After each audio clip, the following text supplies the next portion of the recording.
Oke, selamat berjumpa di kuliah Research and Development. Pada sesi ini saya akan membawakan mata kuliah tentang proposal Research and Development dengan modelnya Cole and Borg.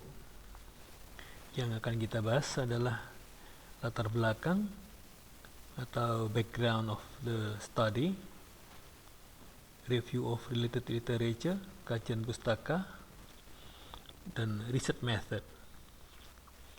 Tujuan pembelajarannya adalah setelah kuliah selesai, mahasiswa diharapkan dapat membuat proposal research and development yang didasarkan atas model Cole and Borg.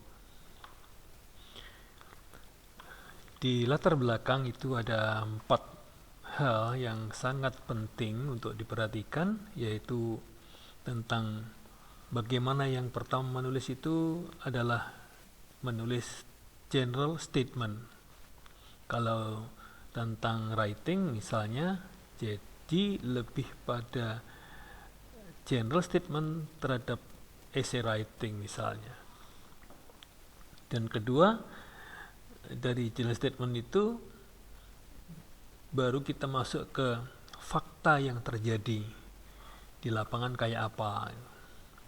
Di general statement biasanya diungkap umum sampai dengan khusus, sampai manfaat essay writing. Kemudian kenyataannya bagaimana, itu ada di fakta, itu ada di paragraf kedua. Kemudian setelah faktanya ada, apa penyebabnya?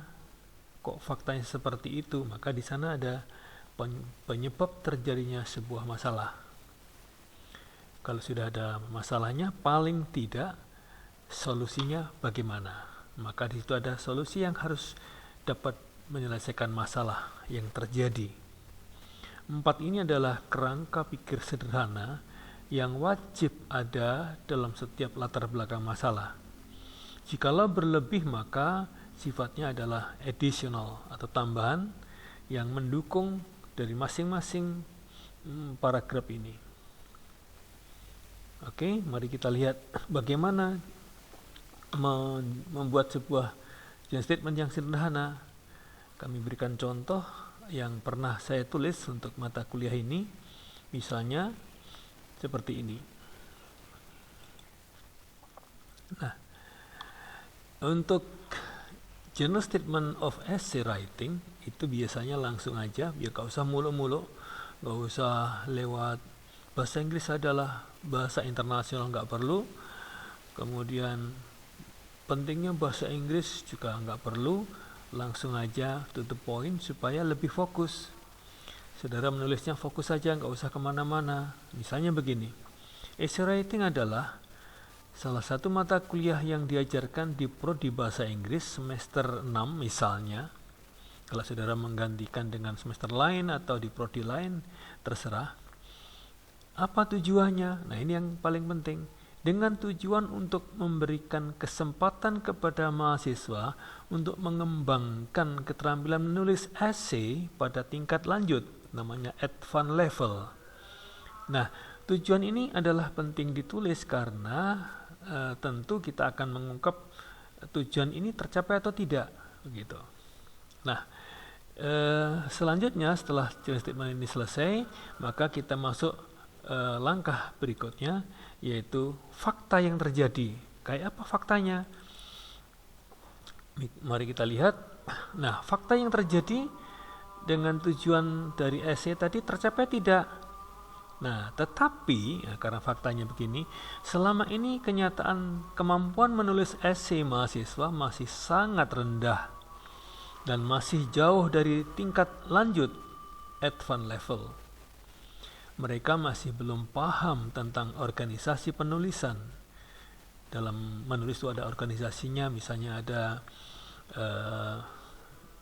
introduction, itu dimulai dari yang umum sampai ke thesis statement. Thesis statement dikembangkan dalam setiap topik sentence 1, topik sentence 2 dalam body paragraph, kemudian conclusion. Itu yang dimaksud dengan organisasi. belum mampu membuat paragraf yang unified, supporting sentences yang coherent. Jadi mereka kebanyakan kelemahannya bagaimana supaya tulisannya unified. Unified itu oneness, mengatakan hanya satu masalah, jangan diarahkan kemana-mana. Kemudian kalimat demi kalimat itu harus coherent, artinya dihubungkan dengan kata penghubung yang tepat. Penggunaan kata-kata penghubung juga masih lemah. Belum mampu membuat topik sentence yang diawali dengan main idea, kemudian diakhiri dengan supporting sentences atau supporting idea, yang dikembangkan dalam supporting sentences gitu.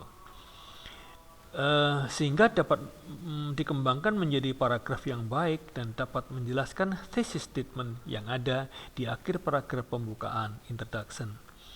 Jadi organisasi writing kebanyakan masih sangat bingung sehingga tulisannya kemana-mana, belum nyampe kepada organisasi dari sebuah essay writing.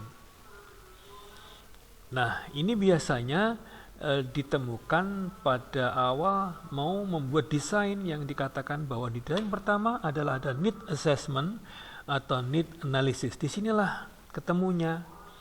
Saudara menulis biasanya di fakta, itu sebenarnya ini hasil dari sebuah assessment, need analysis yang Anda lakukan lewat observasi kelas. Kemudian Anda menyimpulkan dari semua permasalahan yang tertulis, Anda simpulkan semua masalah dikerucutkan pada sebuah masalah yang sangat penting, khususnya pada pembelajaran essay writing. Tulislah seperti ini. Nah, ketemu masalahnya ditulis di paragraf kedua, dan kalau mau ditambahi, boleh. Ini yang sederhana.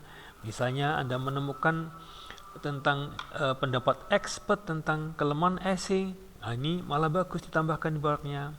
Menurut si A, si B, bagaimana tentang essay itu? Kelemahannya di mana? Barangkali menambahkan yang sekarang tadi, ini dasar, tambahkan aja di sini pendapat para ahli. Itu sangat menarik. Oke, yang saya berikan dasar-dasar menulis introduction supaya saudara tidak kemana-mana dan yang ditulis itu sangat jelas. Oke, mari kita lihat langkah berikutnya, yaitu kalau tadi faktanya terjadi, penyebabnya apa? Mari kita lihat. Jadi harus urut ya, ada fakta yang seperti itu, penyebabnya apa? Nah, ini juga hasil dari observasi saudara. Jadi dalam need assessment analysis dalam sebuah penelitian riset dan development sangat penting diketahui penyebab terjadi masalah tadi. Nah, menurut pengamatan kan saya bilang dari observasi peneliti, Anda lakukan sebuah pengamatan di kelas. Penyebab rendahnya kemampuan mahasiswa dalam essay writing adalah bahwa handout yang digunakan dosen dalam mengajar essay disusun sembarangan. Jadi pokok ada handout sajalah, sehingga tidak jelas handout itu kayak apa. Oke, asal buat. Dan tidak melalui proses yang ilmiah serta berbasiskan pendekatan yang sangat konvensional, tidak ilmiah dan tidak modern, tidak up to date, tidak inovatif, tetapi malah dengan pendekatan yang sangat konvensional. Handoutnya disajikan sebagai berikut, misalnya saja ada judul, definisi, contoh essay, penjelasan, dan latihan. Ini yang biasa terjadi. Dalam membawakan mata kuliah essay writing, dosen tidak pernah melibatkan mahasiswa dalam proses pembelajaran. Masih saja menggunakan teacher center, banyak ngomong, dijelaskan panjang lebar, toh tetap tidak mengerti mahasiswanya. Nah, ini yang biasa terjadi dalam handout-handout yang sifatnya konvensional. Pendek kata, pembelajaran essay writing di S3 PPT Blitar saat itu yang saya observasi karena saya ngajar di sana, maka observasinya tahun 2014 ini terjadi, saya di prodi bahasa Inggris. Dan kemudian saya buatlah ini secara sederhana dan kemudian jadilah produknya. Hanya menggunakan handout yang biasanya disusun dengan sangat sederhana dengan pendekatan konvensional dan bukan modul yang berbasiskan pendekatan ilmiah. Nah, itulah makanya ketemu penyebabnya. Tadi ada masalahnya, ketemu penyebabnya ini. Masalah itu kenapa? Apa sebab masalah? Inilah akar masalahnya. Oke? Nah, nanti saudara akan bisa belajar banyak dari modul ini. Nah, setelah itu bagaimana solusinya? Jadi yang keempat ini adalah sangat penting. Kalau sudah ada masalah, penyebabnya ketemu, bagaimana solusinya? Karena di sana ditemukan penyebabnya adalah tentang handout yang tidak ilmiah alias konvensional, maka di sini kita akan membuat sebuah proposal untuk membuat modul. Modul harus dijelaskan. Modul adalah salah satu media pembelajaran seperti buku ajar mandiri yang berisi tentang pengalaman yang terencana dan tersusun secara sistematis untuk membantu mahasiswa. Pegang modul aja sudah bisa, biasanya gitu. Nah, karena tanpa penjelasan dosen guru, biasanya ada modul, mereka akan lebih bisa memahami isi konten dari mata kuliah tersebut. Sistem modul yang utama adalah untuk meningkatkan efisiensi dan efektivitas dari proses pembelajaran, baik waktu, dana, fasilitas, dan tenaga untuk mendapatkan hasil yang optimal. Biasanya diikuti di sana. Kalau nanti buat beneran, saudara ada expert judgment-nya. Tulislah menurut siapa, gitu isinya. Menurut siapa, kasih expert judgment-nya. Si A, si B, modul adalah gitu. Secara teoritis, modul essay writing bisa membantu mahasiswa belajar mandiri dan mengembangkan otak mereka secara aktif. Praktisnya, keberadaan modul essay writing akan membantu mahasiswa berlatih mengembangkan kemampuan menulis essay berdasarkan hasil pengamatan tim peneliti. Selama 3 tahun terakhir, tidak ada modul yang sesuai untuk essay writing yang bisa membantu mahasiswa belajar secara mandiri. Nah, inilah kira-kira sehingga peneliti tertarik untuk membuat sebuah studi melalui research and development, mengembangkan modul sebagai sebuah produk untuk mahasiswa belajar dan dosen mengajar. Oke, saya teruskan. Nah, latar belakang harus 4 tadi, harus minimal seperti ini. Saudara akan berpikir secara ilmiah, oh begitu ya, writing itu apa sih? Gitu. Kemudian pentingnya apa, tujuannya mengajar itu apa, oh kenyataannya jelek misalnya. Kenapa kok jelek, kok tidak mahir, kok tidak expert? Nah, penyebabnya ketemu. Kemudian setelah ketemunya, bagaimana solusinya? Ini kerangka pikir yang sangat sistematis untuk membuat sebuah latar belakang masalah dalam setiap riset apapun. Nah, yang B adalah rumusan masalah yang diakhiri dengan question. Di dalam research and development selalu menggunakan kata bagaimanakah. Nah, mesti begitu, karena ini adalah kualitatif riset. Bukan apakah, itu tidak jarang sekali ya. Bagaimanakah pengembangan modul essay writing berbasis scientific approach, karena judulnya memang ini. Untuk mahasiswa STKB Blitar yang didesain lebih praktis, efektif, dan efisien. Nah, ini masalah yang harus dijawab, rumusan masalah dijawab oleh peneliti. Bagaimana mengembangkan modul essay ini dengan berbasiskan scientific approach, pendekatan ilmiah. Maka tujuannya harus menjawab masalah, jangan tujuannya yang lain. Penelitian ini bertujuan untuk mengembangkan modul essay writing berbasiskan scientific approach, jadi harus menjawab persis, should be in line ya. Ini masalahnya, jawabannya di sini. Oke, dan bukan berbentuk pertanyaan lagi. Nanti dibaca ya. Yang D adalah jelaskan produknya nanti apa. Produk yang Anda buat apa? Yaitu sebuah modul essay writing berbasis scientific approach. Untuk siapa? Ini kala itu untuk mahasiswa STKB PGRI Blitar. Nanti saudara bisa membuat yang lain. Yang ke E adalah asumsi. Asumsi itu kira-kira assumption itu adalah tempat berpijak pertama kali dari seorang peneliti. Pijakannya apa? Pijakannya adalah bahwa keterampilan menulis essay writing mahasiswa itu sangat dipengaruhi oleh media modul yang digunakan sebagai pegangan belajar mahasiswa. Jadi asumsinya bahwa prestasi itu dipengaruhi oleh media dan modul.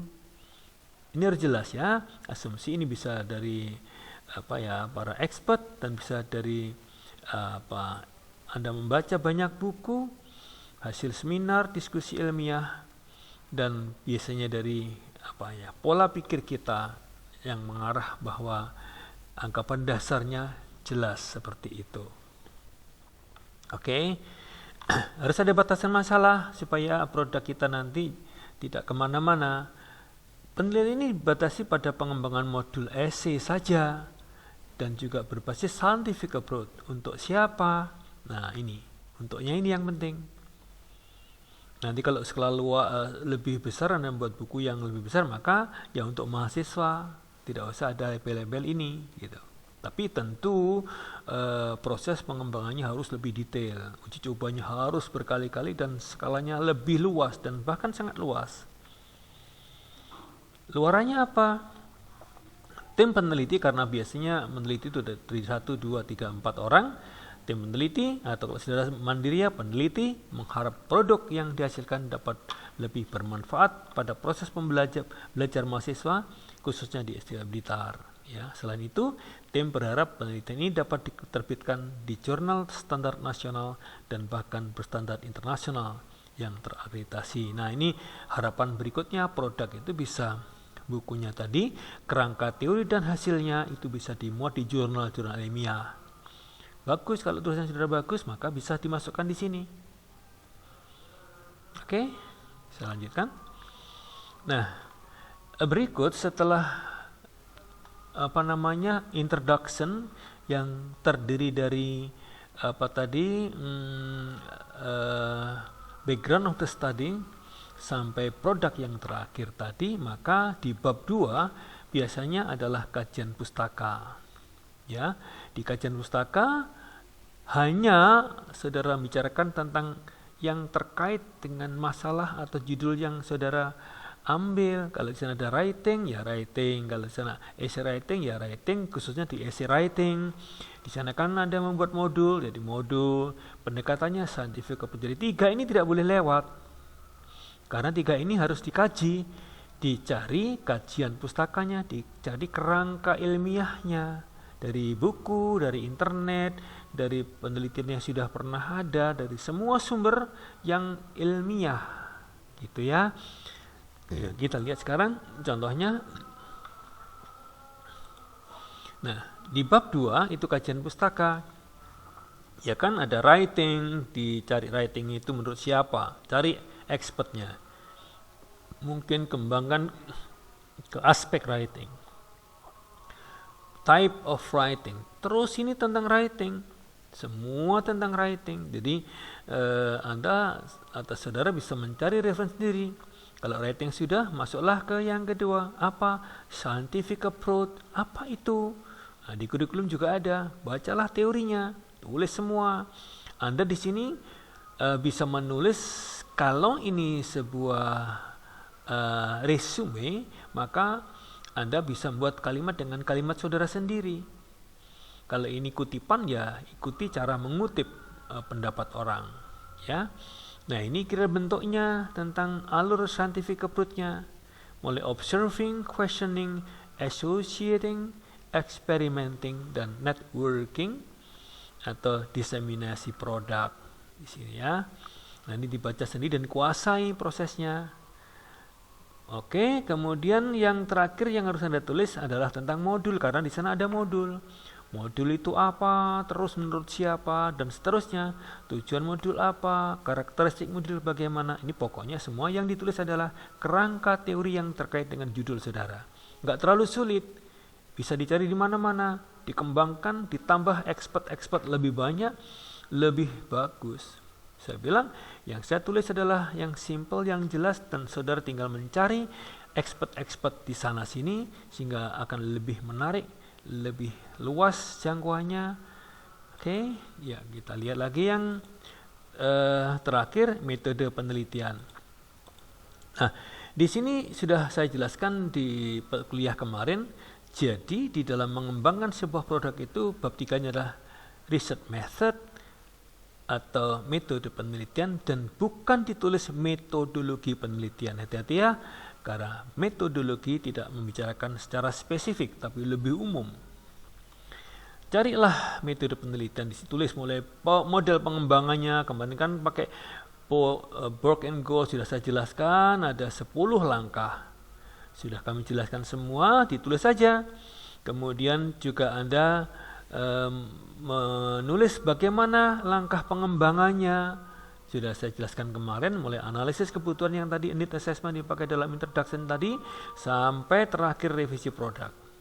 Lakukan uji coba produk. Desain uji cobanya juga ditulis. Ikuti kuliah sebelumnya yang sudah saya jelaskan di YouTube sebelumnya. Dan sampai yang terakhir adalah teknik analisis data. Kalau sudah selesai dan Anda paham semua, maka saudara pasti bisa membuat proposal. Mudah-mudahan kuliah singkat dalam YouTube ini akan bermanfaat bagi mahasiswa UNU yang mengikuti kuliah saya dalam Research and Development, dan semoga kuliah ini adalah kuliah yang bisa membawa saudara memahami apa yang dimaksud dengan Research and Development. Sekian, terima kasih. Wassalamualaikum warahmatullahi wabarakatuh.